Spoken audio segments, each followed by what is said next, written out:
Welcome to Wager Talk TV. Scott Spreitzer here, breaking down Super Bowl 50 with a longtime friend, a longtime sports bettor here in Las Vegas. He is Teddy Covers of SportsMemo.com.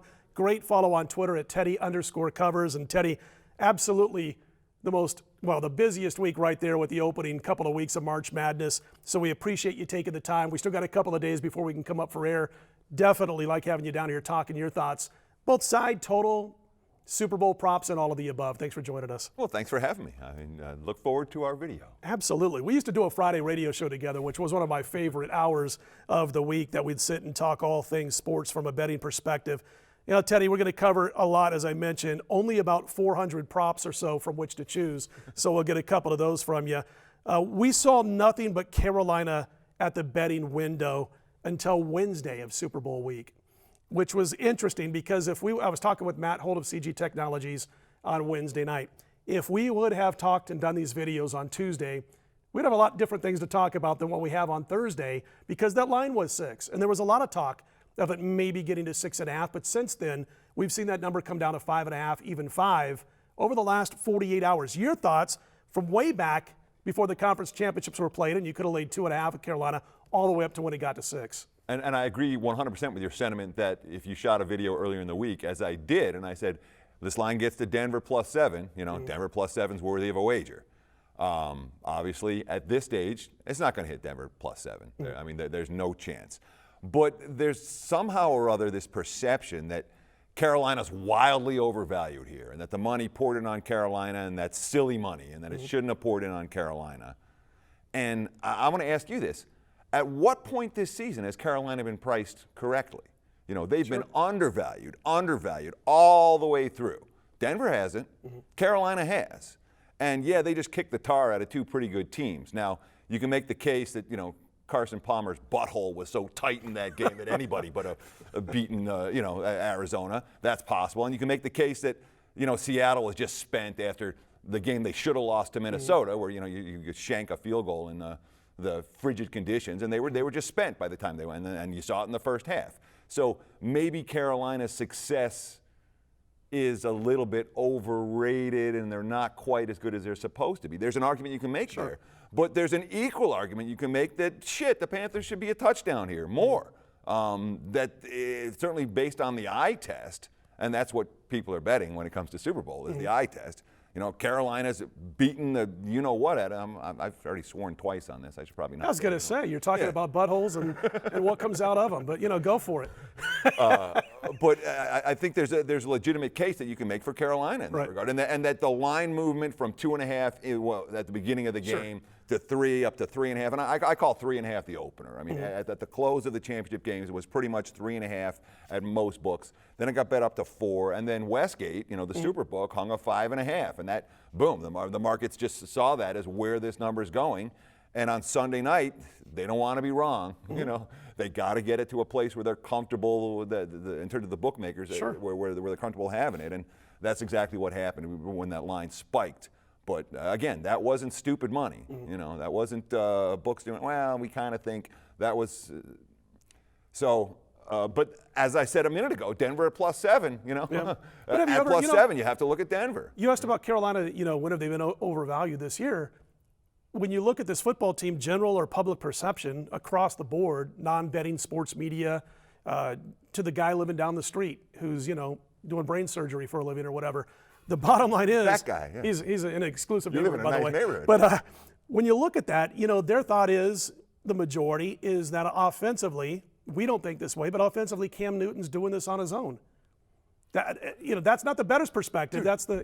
I kid you not. I've heard multiple Kelvin Benjamin references. Have you? From national sources in the postseason. Where they say, "Oh, well, this offense without Kelvin Benjamin, who got hurt the first week of training camp in the preseason."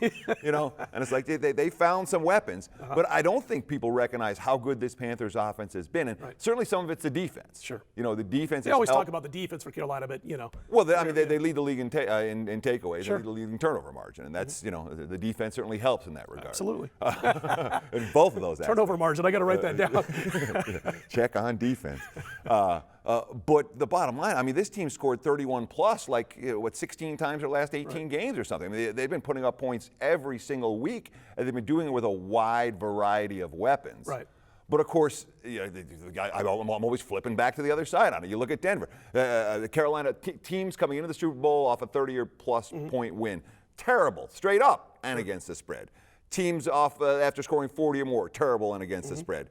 Teams like Denver, number one ranked in defense, are consistent moneymakers. The better ranked defensive team has won 40 of the last 49. Although I don't want to make a living off the difference between these two defenses.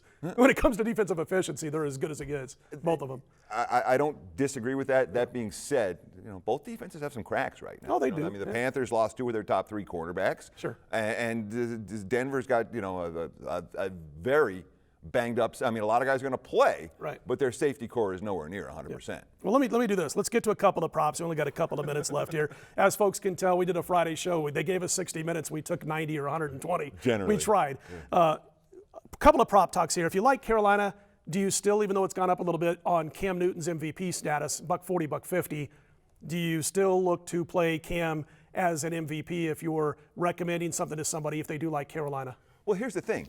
Quarterbacks tend to win MVP awards in the modern era. 7 of the last 9 Super Bowl winning teams have seen their quarterback win the MVP award. And when you go through the possible players for the Panthers who might be able to win, well, is Jonathan Stewart going to be able to run, and get a $150 and 3 touchdowns against Denver's defense? Not likely. Don't see it. Ted Ginn going to have Ginn, he's not a guy that catches 6, 8, 10 balls a game. Right. He just, he has a couple of touches and he makes the most of it. Let me ask you something real quick. I'm going to interrupt you here for just a second, and then we'll wrap this whole thing up. You brought up Teddy Ginn, and I wanted to, you can shop all around. You can find a big difference, at least going into this week. You can find a big difference on his odds for MVP. One of the reasons I thought if you're going to play outside of Cam Newton as your MVP, Teddy Ginn might be the guy for Carolina, is because there's so many different ways he can be used. Special teams, little jet sweep that everybody likes to call it now, and it's the popular term. There's different ways that he can beat you, receiving, maybe a run or two, special teams. That's why I thought maybe Teddy Ginn, not that I'm saying that you bet him over Cam Newton by any means, but thought that he might be one guy who kind of slips in there a little bit. Look, it's possible, but when you're weighing odds, you're always talking about percentage chances. And I don't consider there to be a high percentage chance Ted Ginn's going to win, or Jonathan Stewart's going to win, or Luke Kuechly's going to win, or anybody else but Cam Newton. I would say if Carolina wins 80% of the time, Cam Newton's going to take that MVP award. And therefore, instead of laying minus 240 with the Panthers on the money line, it makes sense to lay minus 140 with Cam Newton. That's just a wager that makes sense. Let's wrap it up. I know you don't have a side bet, but I'm going to ask you for a final score anyway. Sure. Let's call it Panthers 27-20. Good stuff. He's Teddy Covers. Check him out on Twitter. Teddy_covers at sportsmemo.com. A lot of good stuff going on at Sports Memo, by the way. Nice hire with Alex B. Smith. He's Teddy. I'm Scott. A lot more to come as we preview Super Bowl 50. Stick around.